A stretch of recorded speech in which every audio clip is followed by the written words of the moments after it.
नमस्कार साथीहरू।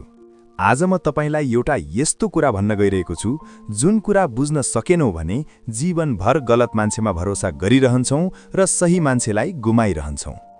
धेरैले सोच्छन् यो मान्छे मिठो बोल्छ, असल होला, यो मान्छे धनी छ, इमानदार होला, यो मान्छे पढे लेखेको छ, राम्रो होला।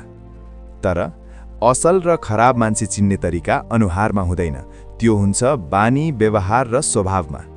आजको यो भिडियो अन्त्यसम्म हेर्नुहोस्, किनकि आज तपाईं कसलाई जीवनमा राख्ने, कसलाई टाढा राख्ने, कसको संगतले तपाईलाई माथि लैजान्छ र कसको संगतले तपाईलाई भित्रैबाट तोड्छ, सबै कुरा बुझ्नुहुनेछ। नम्बर 1, असल र खराब मान्छे शब्दले होइन कामले चिनिन्छ। साथीहरू, असल मान्छे ठूलो कुरा गर्दैन तर सानो काममा पनि इमानदार हुन्छ। खराब मान्छे ठूलो भाषण दिन्छ तर सानो फाइदाका लागि पनि धोका दिन सक्छ। जब कसैले बोल्नुभन्दा काम धेरै गर्छ त्यो असल संकेत हो। जब कसैले काम नगरी कुरा मात्रै गर्छ, सावधान हुनुहोस्। नम्बर 2, रियाक्सन, साँचो स्वभाव देखिने ऐना।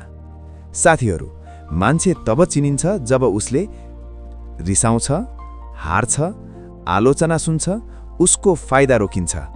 असल मान्छे रिसाउँछ तर अपमान गर्दैन, हार स्वीकार्छ तर दोष अरूलाई दिँदैन, आलोचना सुन्छ र सुधार गर्छ।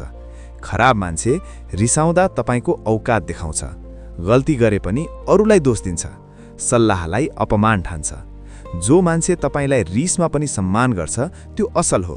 जो मान्छे रिसाउँदा मुखको विष छाड्छ त्यो खतरनाक हो। नम्बर 3, व्यवहार, सबैसँग एउटै कि फरक? एकदम ध्यान दिनुहोस् साथीहरू। असल मान्छे ठूलो मान्छेसँग जस्तै सानो मान्छेसँग पनि उस्तै व्यवहार गर्छ।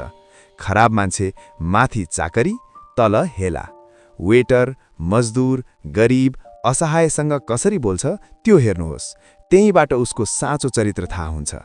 नम्बर 4, बानी, सानो कुरा ठूलो संकेत। मान्छेको बानीले उसको भविष्य बताउँछ। समयको कदर गर्छ कि गर्दैन, झुट सानो कुरामा पनि बोल्छ कि बोल्दैन, वाचा गर्छ कि निभाउँछ। तपाईको अनुपस्थितिमा तपाईको कुरा कसरी गर्छ। जो तपाईको अगाडि मिठो र पछाडि गन्धक, त्यो मित्र होइन, खतरा हो। नम्बर 5, सुखमा होइन दुःखमा चिनिन्छ साँचो मान्छे।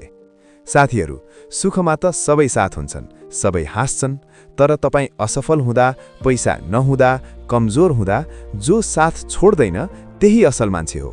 खराब मान्छे तपाईं उठ्दा ताली, तपाईं लड्दा रमाइलो। नम्बर 6, संगत, जीवन बनाउने वा बिगार्ने शक्ति। याद राख्नुहोस्, तपाईको भविष्य तपाईको संगतको औसत हो। मेहनतीसँग बस्नुभयो भने तपाईं मेहनती बन्नुहुन्छ। सोच्ने मान्छेसँग बस्नुभयो भने तपाईं अगाडि बढ्नुहुन्छ। बहाना बनाउनेसँग बस्नुभयो भने तपाईं अड्किनुहुन्छ। नकारात्मकसँग बस्नुभयो भने तपाईं भित्रैबाट मर्नुहुन्छ। सधैँ सोध्नुहोस्, म यस मान्छेसँग बसेपछि बलियो महसुस गर्छु कि कमजोर? नम्बर 7, कसको संगत गर्नुपर्छ?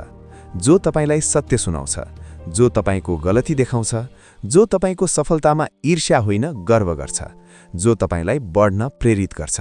नम्बर 8, कसको संगत नगर्नु? सधैँ अरूको दोष खोज्ने, नकारात्मक कुरा मात्रै गर्ने, तपाईं सफल हुँदा असहज हुने, तपाईको सपनालाई सानो देखाउने। यस्ता मान्छे टाढा राख्नु आत्मस्वार्थ होइन, आत्मरक्षा हो। Ending motivation, strong close. साथीहरू, जीवन छोटो छ, गलत मान्छेमा भरोसा गरेर आफ्नो ऊर्जा बर्बाद नगर्नुहोस्। असल मान्छे कम हुन्छन् तर अमूल्य हुन्छन्, खराब मान्छे धेरै हुन्छन् तर महँगो मूल्य तिर्नुपर्छ। आजै निर्णय लिनुहोस्, आफूलाई सम्मान गर्नेको साथ, आफूलाई कमजोर बनाउनेबाट दूरी। यदि यो भिडियोले तपाईलाई सोच्न बाध्य बनायो भने लाइक गर्नुहोस्, शेयर गर्नुहोस्, च्यानल सब्स्क्राइब गर्नुहोस्, किनकि यहाँ हामी जीवन बदल्ने कुरा गर्छौं। नमस्कार।